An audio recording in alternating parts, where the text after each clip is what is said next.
ప్రజాస్వామ్యం. ఇది మనకు రెండు రూపాల్లో కనిపిస్తూ ఉంటుంది. అమెరికా లాంటి దేశంలో ప్రెసిడెన్షియల్ ఫార్మ్ ఆఫ్ డెమోక్రసీ ఉంటే, బ్రిటన్, కెనడా లాంటి దేశాల్లో పార్లమెంటరీ ఫార్మ్ ఆఫ్ డెమోక్రసీ ఉంది.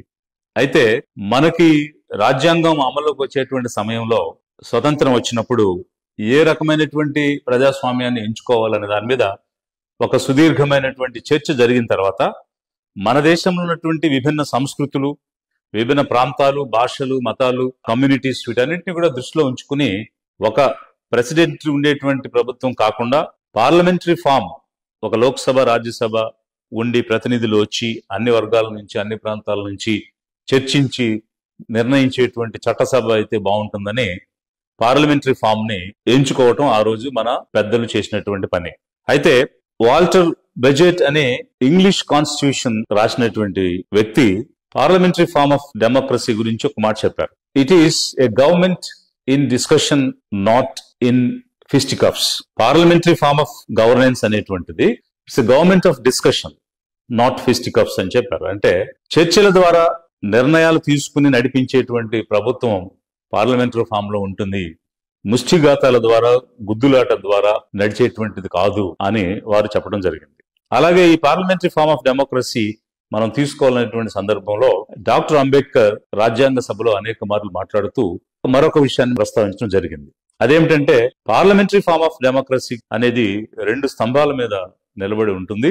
ఈ రెండు పిల్లర్స్ ఏమిటి అని అంటే, ఒకటి అపోజిషన్, రెండు ఫ్రీ అండ్ ఫెయిర్ ఎలక్షన్స్.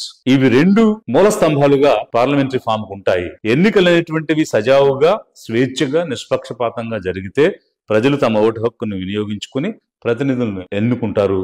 వారు ప్రభుత్వాన్ని, పాలనను అందిస్తారు. అదేవిధంగా ఆ పాలనలో అపోజిషన్, ప్రతిపక్షం అనేటువంటి దానికి కూడా మరొక పిల్లర్ గా ఉండి ప్రజాస్వామ్యాన్ని నడిపించాలని డాక్టర్ అంబేద్కర్ చెప్పడం జరిగింది. మరి ఈ ప్రస్తావన ఇప్పుడు ఎందుకు వచ్చింది అని అంటే, అపోజిషన్ కి ఒక ప్రత్యేకమైన పాత్ర ఉంది. అపోజిషన్ సాధారణంగా గవర్నమెంట్ ఇన్ వెయిటింగ్ అని అంటారు. బ్రిటన్ లో అపోజిషన్ లీడర్ ని షాడో ప్రైమ్ మినిస్టర్ అంటారు. వారికి ఒక షాడో క్యాబినెట్ ఉంటుంది. కెనడాలో గాని, ఆస్ట్రేలియాలో గాని పూర్తిగా గవర్నమెంట్ అపోజిషన్ లీడర్స్ కి, ఎల్ఓపీస్ కి కావాల్సినటువంటి సదుపాయాలన్నీ కూడా ఏర్పాటు చేస్తుంది. అయితే మన దగ్గర కూడా ఆనవాయితీలు ఉన్నాయి.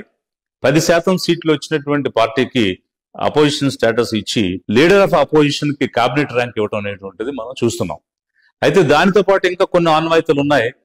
ప్రతిపక్ష పార్టీ నుంచి డిప్యూటీ స్పీకర్ గా ఎన్నుకోవడం, అలాగే ప్రతిపక్ష పార్టీకి చెందినటువంటి సభ్యునికి PSC, public account committee chairman గా పెట్టడం అనేటువంటివి ఇంతవరకు ఆనవాయితీగా వచ్చాయి.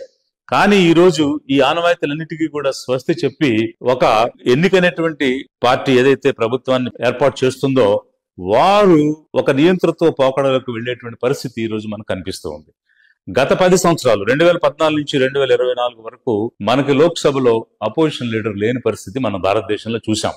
దీనివల్ల ఎంతో నియంతృత్వమైనటువంటి పరిస్థితిని మనం పాలనలో చూడటం అనేటువంటి జరిగింది. అపోజిషన్ ఏం చేస్తుంది అని అంటే, ఒక పబ్లిక్ వాయిస్ ని ఇస్తుంది, పాలక పక్షానికి ఒక అకౌంటబిలిటీని, వారు చేసే పనుల మీద ఒక స్క్రూటిని, అలాగే ఒక పబ్లిక్ ఆడిట్ లాంటివి చేసే అవకాశం ప్రతిపక్షానికి ఉంటుంది.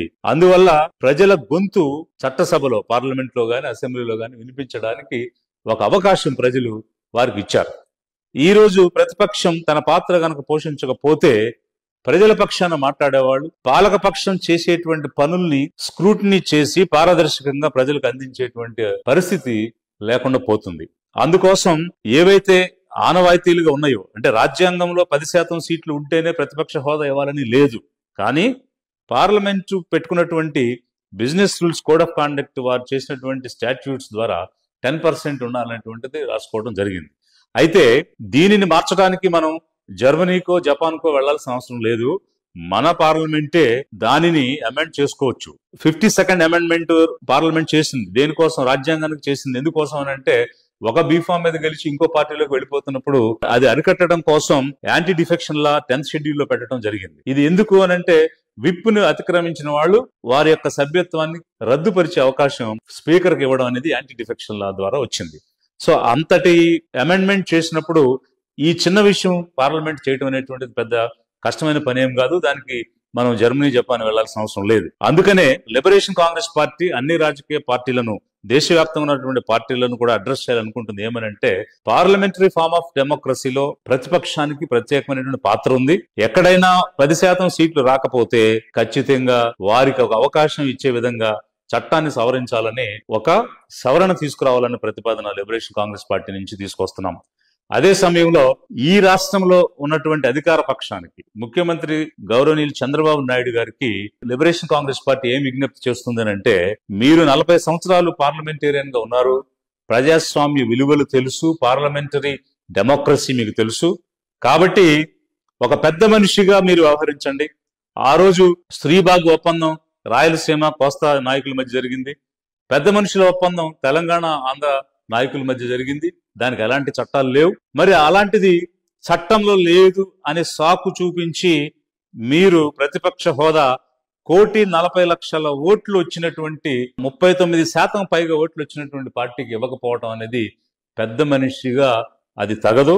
కాబట్టి ప్రజాస్వామ్యాన్ని ఎరిగిన వ్యక్తిగా, పార్లమెంటరీ ఫామ్ ని నిలబెట్టాల్సిన వ్యక్తిగా మీరు బాధ్యత తీసుకుని ప్రతిపక్ష హోదా ఈ రోజు ఉన్నటువంటి వైఎస్ఆర్సీపీకి ఇవ్వాల్సిన అవసరం ఉంది అని లిబరేషన్ కాంగ్రెస్ పార్టీ మిమ్మల్ని విజ్ఞప్తి చేస్తూ ఉంది. ఒక పెద్ద మనిషిగా మీరు ఈ చర్య తీసుకుంటే తప్పకుండా చరిత్రలు నిలబడతారు, మీరు చరిత్రలు లిఖించబడతారు, ఇతర రాష్ట్రాలకు ఒక ఎగ్జాంపుల్ గా అవుతారు. ఒకవేళ మీకు 157 వచ్చి వారికి 18 సీట్లు వచ్చి ఉంటే మీకు ఆ ఛాయిస్ ఉండేది కాదు. కానీ ఈ రోజు 7 సీట్లు తగ్గాయి కాబట్టి ఒక ఛాయిస్ వచ్చింది.